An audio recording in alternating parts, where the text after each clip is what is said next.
options trading, return on investment. This is something that I kind of stumbled upon, what I think is an interesting concept. We'll see if everybody else agrees, especially, most importantly, you, my friend. I was looking at the premium in the foreign exchange market, foreign exchange moving around a lot recently. And I think a prime market for neutral premium, we had the big rally in US dollars. US dollars came off. Now they're at the higher end of the range, but back to the middle part of the range. And I was sizing up with the small US dollar options, with UUP options, and with Euro options. I was looking at some of the premium in those different markets and trying to size it against the capital required, the buying power. And I started to think about return on investment in these different markets, especially foreign exchange, traditionally less volatile, and starting to think, if I were to sell, a strangle or a call, or I were to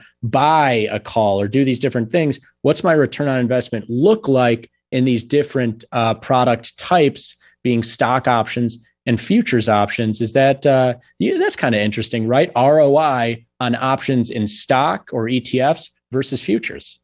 Kind of fascinating. Yeah, I'm interested to see where you're going here. Let's go. Let's do it.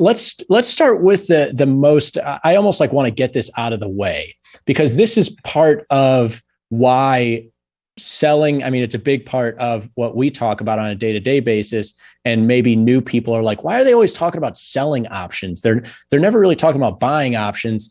And part of that is because buying options has this really flashy potential return, right? It's like, boom, I can buy this 160 call in US dollars. And if US dollars skyrocket, I can theoretically profit infinitely. Okay. I can infinitely profit to the upside for $40. And my ROI theoretically is infinite. Now, of course, your ROI realistically on buying options is, anywhere between 10% and a couple hundred percentage points. That's totally true. There are people who, can make 100%, 200%, 300% on buying an option like the 160 call for $40, but it's got a very low probability, Jermal, that you make any money. Buying this out of the money call, the theoretical probability that you make money is 30%. The theoretical probability that you make 100% ROI or further is probably in the single digits percentage points in terms of that probability.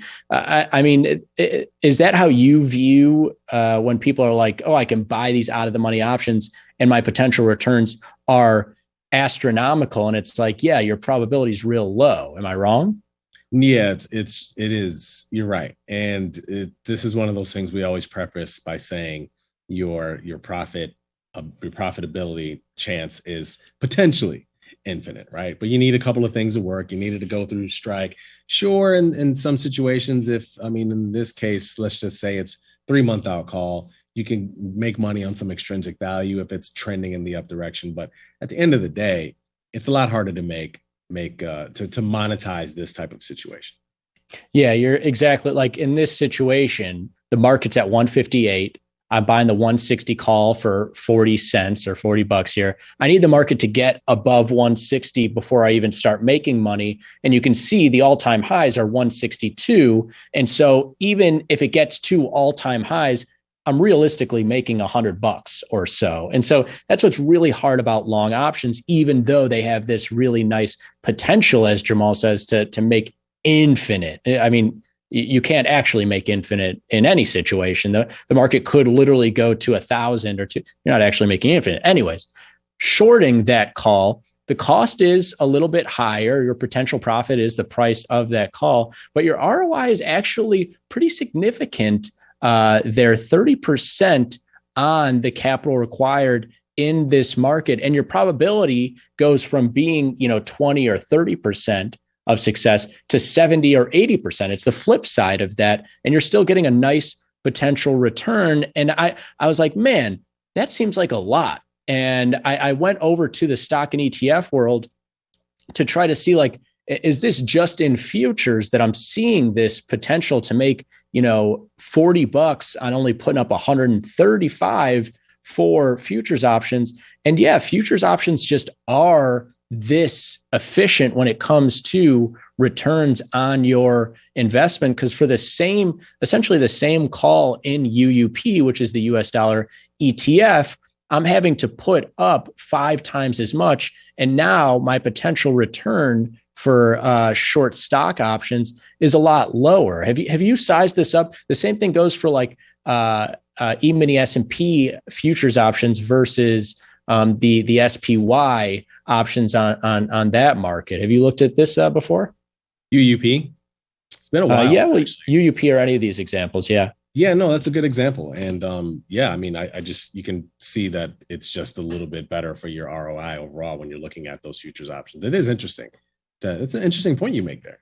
Yeah. And you're not necessarily taking on more risk with the small products or the CME's micro products. Like they're pretty, at this point, they've brought down, futures exchanges have brought down the sizes of these products so that when you're switching from SPY to micro ES, or you're switching from UUP to SFX, you're not taking on a bunch more risk. You're just getting better cost effectiveness, better potential returns when you're selling those options. And I thought this was really, really nice for those neutral strategies. And right now, I actually really like this short neutral strangle in the US dollar, given that it's back down to the middle part of this range. Selling that strangle, your potential ROI, given the low buying power of just $100, is almost 50% to sell a neutral option strategy.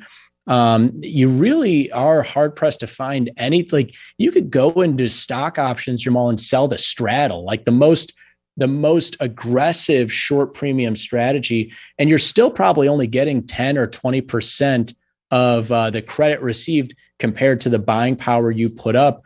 Make sure you're looking at these futures options because they're really, really effective here, not only for foreign exchange, but also stocks and metals and everything else. Yeah, especially right now, it's definitely a little harder trade to do in a lot of these equities, considering, again, how much things are moving around. I mean, I know dollar's been, obviously, you can look at the chart here and see the move too, but it seems to be getting to a point where it's kind of calming down a little bit. After you get sort of the parabolic move up, once you start getting sort of the pullback, these are usually the good times to sell some volatility. I totally agree. This is, I think, is a prime time for some neutral strategies in this US dollar product where it's like, man, we sold it near the highs here. It's off of those highs, but I'm definitely not trying to buy it up here. And so a nice neutral strategy, especially it's funny with the foreign exchange. A lot of people scoff at how low the volatility is in there. But when you're trading futures options with that low volatility, you get low costs to trade. And so even though I'm only picking up $40, $50 for the short strangle, I'm only putting up $100. That's really cost effective, especially people out there listening right now. I'm sure a lot of them are used to like, oh, a Netflix strangle is costing me $1 billion.